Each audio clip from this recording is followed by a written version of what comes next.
Welcome to Inside the 209. I'm your host, John Ellis. Today's guest, Jose Diaz. Welcome, Jose. What's up, everybody? How are you? We're going to start off with the Echelon interview, as we always do here in the 209.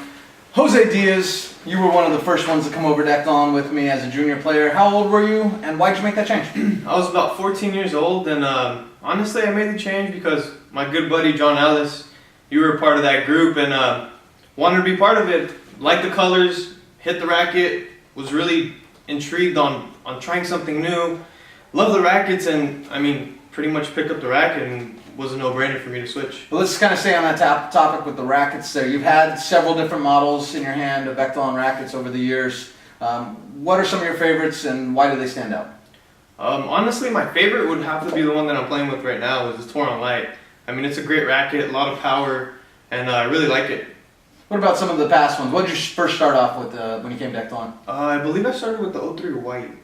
I noticed that racket sticks around in a lot of players' hands over the years. It's very popular. We still have it on our line. Why the 03 White when you first came? I was using the Attack. I just really liked it. Well said. You were very in-depth, too. So, Jose, we're going to move over to the shoe line now from the rackets. You're into kicks. I've noticed over the years that some of the pros from other companies tend to move away from racquetball shoes into outside industry shoes. Our Echelon pros, including yourself, always wear the Echelon shoes on the court. Why is that, and what's your favorite? My favorite is probably the NFS mids.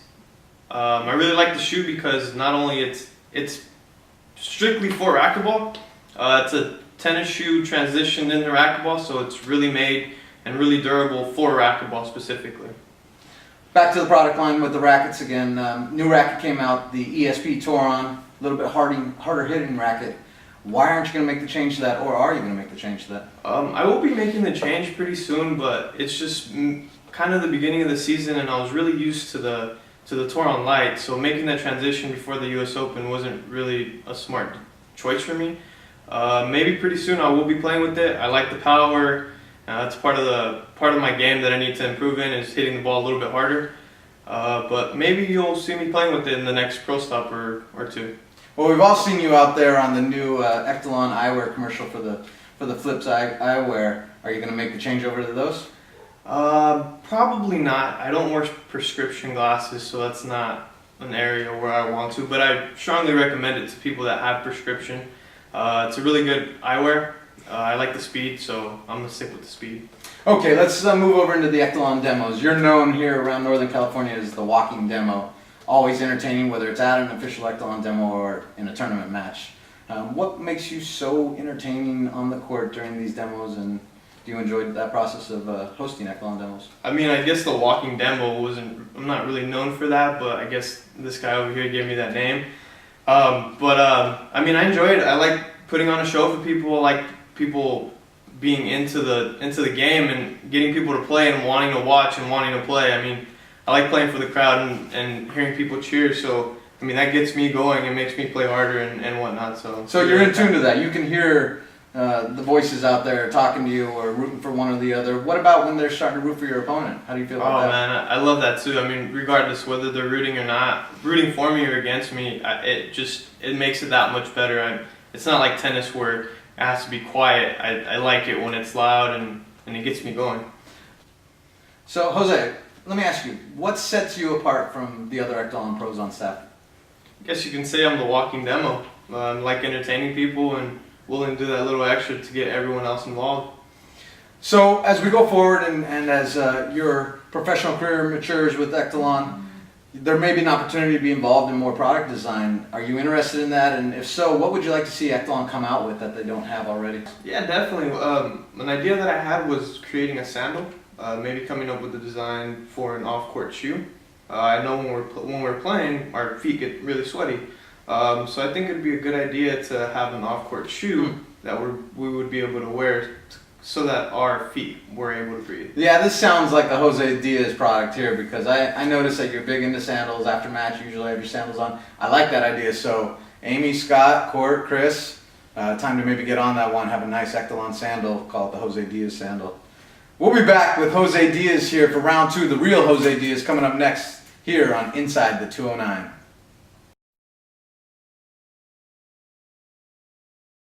Hi everyone, my name is Scott Winters. I'm Vice President of Echelon. I'm here to talk to you today about the new racket introductions for 2013. We have two great new models on tap to launch to the market this fall in 2013, and we really have two that are completely at the opposite ends of the spectrum. First of all, you'll notice in these two rackets, two completely different head shapes. So you have a modified teardrop head shape on the new ESP RG Touron racket and a quadriform head shape on the ESP Classic. So two different frames.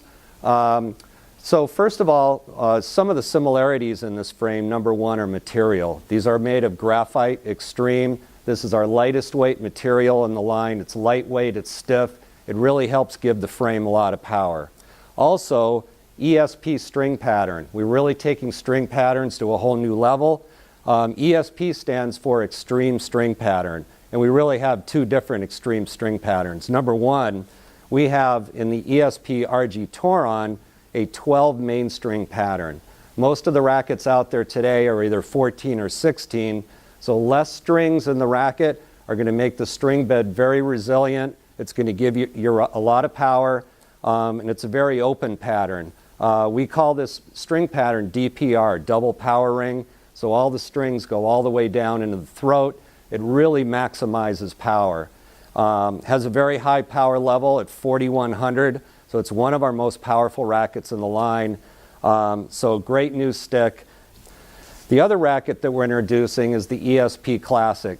Same extreme string pattern technology, but on the opposite end of the spectrum. This racket has 18 main strings, so you have a very dense pattern, and this really promotes control. So there's more string to ball contact when you hit the ball. Your shots are going to go straighter. You're going to have more control. With the quadriform head shape, you're also going to get great maneuverability. This racket weighs in at 175 grams and retails for $199. So two great introductions coming up for Echelon. Demo a racket today. And welcome back to Inside the 209. I'm your host, John Ellis. Continuing on with Jose Diaz here, the number 12 ranked professional on the IRT Tour. This segment's going to be called The Real Jose Diaz. And we're going to start off with, Jose, I know you're in college right now, Delta College. I think your third year of school. What are some of the challenges of trying to be a full-time student and play the tour full-time? I mean, the biggest issue is time management, not having enough hours during the day to put in on the court as well as studying. That's probably the biggest thing and the biggest issue, not having enough time to do both. Well, how much time are you putting on the court right now during a week? Let's say you don't have a tournament that weekend. During a week, I try to get on the court at least 3 times a week. What about off-court training? I mean, it's Off-court, mid-season now, so. 2 to 3, about the same. Really? Okay, great. What about the job? I know you have a job at Ace Hardware. You've had it for quite a while. Talk to us a little bit about that and what you like about it. Obviously, you've had it for a while, so you must enjoy it. Yeah, I mean it's really convenient. It's a little part-time job, and I only work it on weekends. They're really flexible with letting me go to tournaments, so I mean a little bit of extra income doesn't hurt. I really like it because it's 7 houses down from where I live, so I mean I get on my bike and ride my... Literally 7 houses down? Literally 7 houses down. Huh. So it's really convenient, and I really enjoy it. I've learned a lot of stuff throughout the year. I mean, helping my dad and whatnot. I mean, it just adds another element to me knowing stuff. Yeah, I mean, something I know about your family is you guys built an incredible home where your first home exists, and you just raised it up, and now it's the best home on the block. Did maybe some of the Ace Hardware materials help you guys out? Did you get any discounts on anything for your dad? No, I mean, that was before. I didn't start working there until after it was constructed. Well, that's kind of a bummer on the timing, because maybe if you would have started working there before, you could have helped your dad actually build that house. Yeah. I'm sure you'd have been all about that too. Probably. Probably so. Well, let's move on. You know, the question that I hear a lot from people out there in the racquetball world about our guys here in the 209 is, are you guys all going to stay here? Do you plan on living in Stockton here in the 209? And what's going to happen after Delta College? For the most part, I plan to stay in Stockton for a while, at least throughout my college career. I want to go to UOP, so that's here in town. So I'll be here for the next 4 or 5 years. Fantastic. That's great for me to hear that. We all hope you guys stick around, but it's understandable when somebody wants to move out of Stockton. Talk a little bit about Stockton and how you feel about your hometown here. I mean, it's my hometown. I mean, what else is there to say? It's my hometown. I'm proud to live here. Even though there's not much positive to come from the town, hopefully we change that, and we're leaders to making this town and making it known as a productive and a good place to live. Yeah, I think you guys are doing a great job of that. People are starting to know you guys' names and the racquetball associated with that. It's fantastic. Talk a little bit about the social life. You're 20 years old now, so you can't go bar hopping yet, but you're about to be able to go out and do anything you want for the most part. What's your social life like now?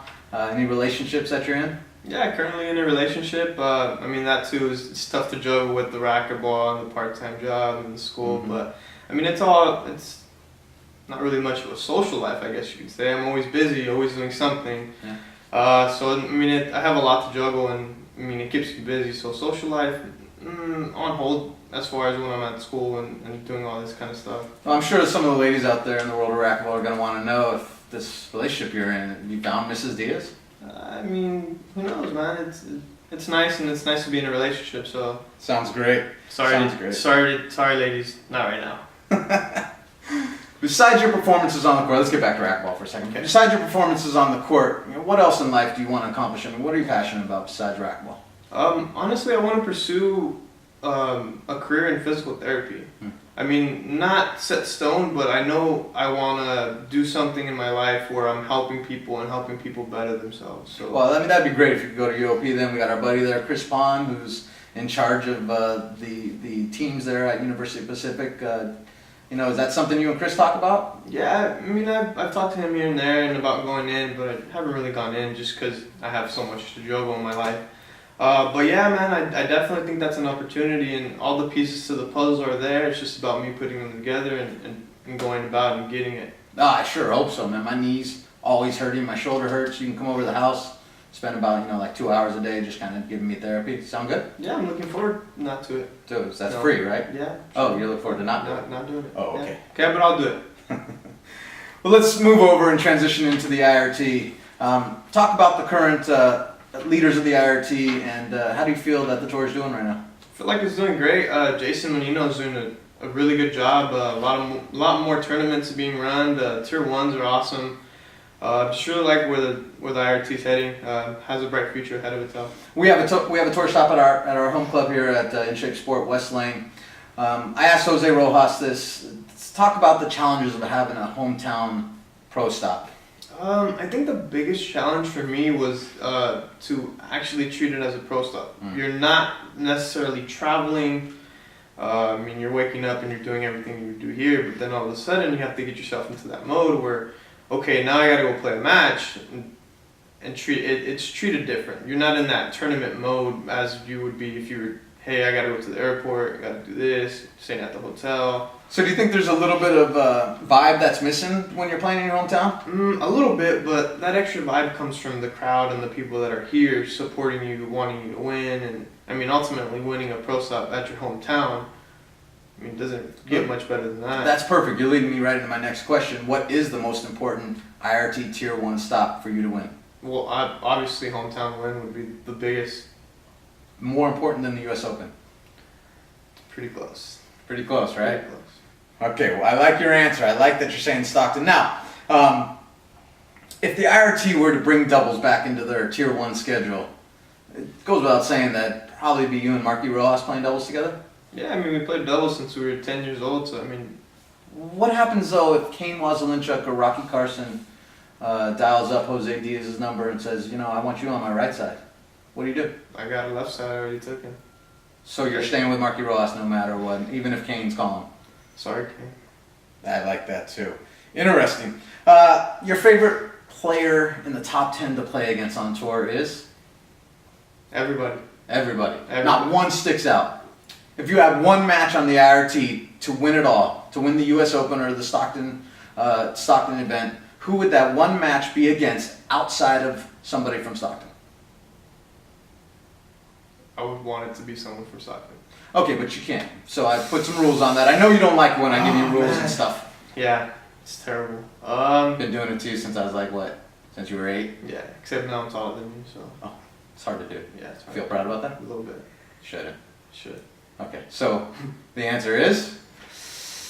It would probably have to be Ben Croft. Why Bancroft? Because that answer will elicit a response from me.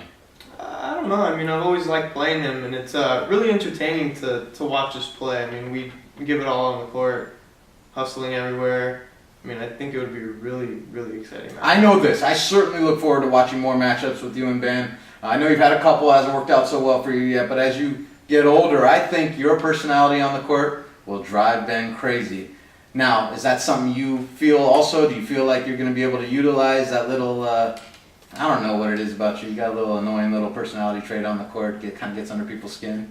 I mean, I guess you can call it annoying. I just think I'm just having fun out there. Oh, annoys me sometimes. I always kind of want to wrestle you. Well, then I guess it's working. So it's working right now with me and you, and I'm feeling like Ben's going to have even more of an aggressive personality than I am. So I like it. I feed off of that. I'm just trying to pump up the Ben Croft, Jose Diaz future matchups. I'm sure all of you out there are feeling that. Let's move over to the female side. Let's get away from that a little bit. I think we got the point across there. Who's your favorite female racquetball player in the world? I'd probably have to say Vero. Wow, same answer as Jose. What is it about Vero then? I mean, we all love her. She's like one of us here from Stockton. You know, what is it about her game though? I know as a person she's a great girl. What is it about her game that you really admire? I mean, she's just awesome. Has an awesome work ethic, and I mean, she's just a phenomenal player. It's amazing some of the things she does. Hitting angles, crisp, hitting that ball flat. I mean, as hard as she hits for the size that she is, and it's amazing how she generates so much power. Yeah, I agree. Now, last question for this segment. You know, a lot of people associate my father right now, Dave Ellis, coach of the United States national team, as the coach of Jose Rojas. But the reality is he's probably been coaching you longer than any of the other guys here except for myself. What's that relationship like with my dad? So, I mean, he's been coaching me since I was 12 years old. I mean, I transitioned from my dad coaching me, which isn't always a good thing when your dad's coaching you.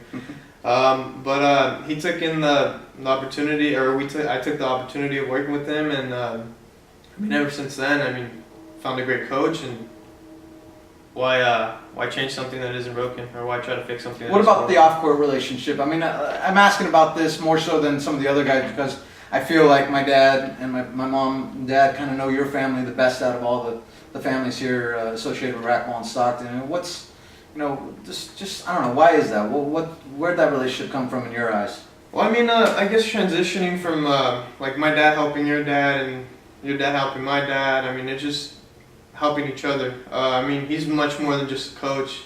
Kind of like a grandpa, but not really a grandpa. I don't want to call him a grandpa. Oh, he won't like that at all. No.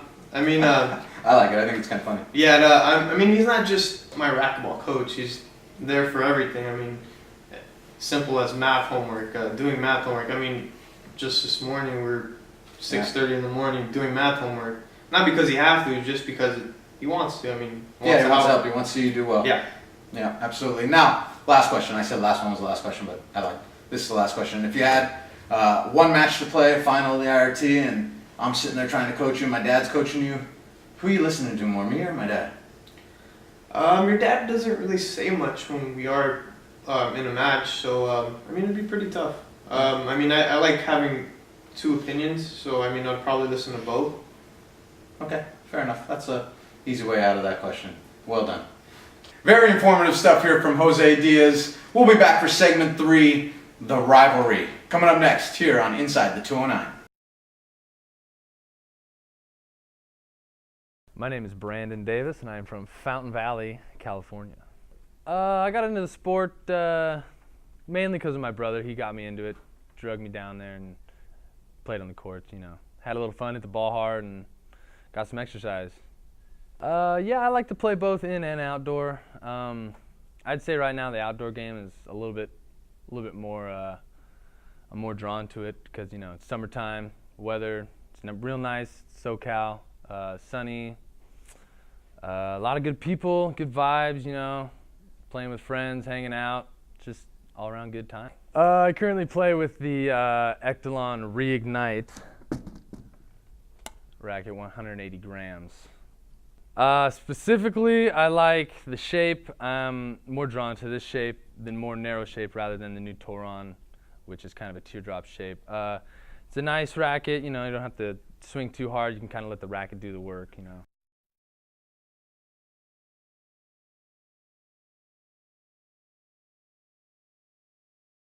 Hi, my name is Mike Orr with Echelon Racquetball. I'm the Western Regional Manager for Echelon Racquetball, and today I'm here to talk to you about our bag line. All of our bags are loaded with a bunch of different compartments, all different shapes and sizes, of course. So we're going to start out with a proven performer in our #1 selling bag over the course of probably the last 10 years. And this is the Echelon Club Bag right here. As you can see, as we mentioned, the glove cord, of course, and we have a bunch of different compartments to put anything you could think of. This would be for eye guards right here. Obviously right here's for rackets. Right here's anything else that you'd like to put in it. Here's a little spot for balls right here. ID tag for when you're traveling. And then a gigantic inside of this bag, which is why it is why it's the #1 seller. I mean, there's so much room in this bag for the club player. Why it's called the club bag, it's really the perfect, kind of like the locker inside of your bag. Welcome back to Inside the 209. I'm your host, John Ellis. Continuing on with Jose Diaz here, we're going to talk about the rivalry. Marky Rojas versus Jose Diaz. You ready to talk about Marky? Always ready. Let's do this. Well, you guys have been playing each other for a long time, been doubles partners for a long time. What is it about the rivalry that we all love to watch? I would probably say that it's always entertaining to watch because we always tend to go to tiebreaker. It's never a one-sided battle. I mean, hardly ever. Right. It's really entertaining to watch because everyone knows how we play, and I mean, just always a battle. Now, do you game plan for Marky Rojas, somebody you've played so many times? And if you do, I mean, what kind of changes do you typically make? Honestly, there's not really much of a game plan. I mean, we know each other's game so well that it's to the point where I just play my game, he plays his game, and whoever's on their game wins. Yeah. Doubles over the years, you tend to be a unique team. And what I mean by that is you're not always talking the nicest to each other out there. I wouldn't say you're yelling at each other or you're bickering at each other. Where does that come from? Why? And does it give you any advantage? It's just tough love, man. I can't sugarcoat anything with that guy. Hey, it's okay, nice skip, keep shooting. Doesn't work like that. Yeah. Gotta tell. Hey, dude, stop skipping the ball. Right. Come on. So real talk. Real talk. And does it give you an advantage against other teams looking at you guys, wondering why you're yelling at each other, or not yelling, bickering at each other? Bickering at each other. I mean, I guess they get a laugh about it, and I mean, when we're winning and we're still yelling at each other, I mean, it gives them like that. Why are they yelling at each other? They're winning, which might get under their skin. Which I mean, we're just having fun. It has nothing to do with me being mad at him or anything like that. He doesn't take anything personally. So nothing really rolls over off the court with you two? Sometimes. I guess you could say sometimes. Like, what do you mean? Elaborate a little bit. I've never heard of you guys really being in a fight with each other. Nah, I mean, just a little arguments here and there, but nothing big. That's funny. So back to the IRT. You know, you're gonna play each other on the IRT quite a lot here coming up. Who's gonna end up with the most victories against each other on the IRT, and then ultimately who's gonna end up with the most IRT wins? Jose Diaz. Pretty easy answer, huh? That was kind of a dumb question. Yeah. Can you elaborate why that's going to be you over him? I mean, a lot. You know, he's two-time defending national champion right now. He's made a quarterfinal. Why you? Jose Diaz. Fair enough. Now, last question. How would racquetball have been different without Marky involved in all this?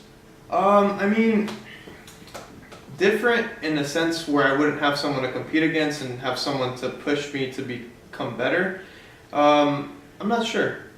I mean, that's what he is that's what he is for me. He's a rival. I mean, like Magic and Bird. Magic had Bird to push him. He wanted to be better than Bird. I mean, it's the same thing.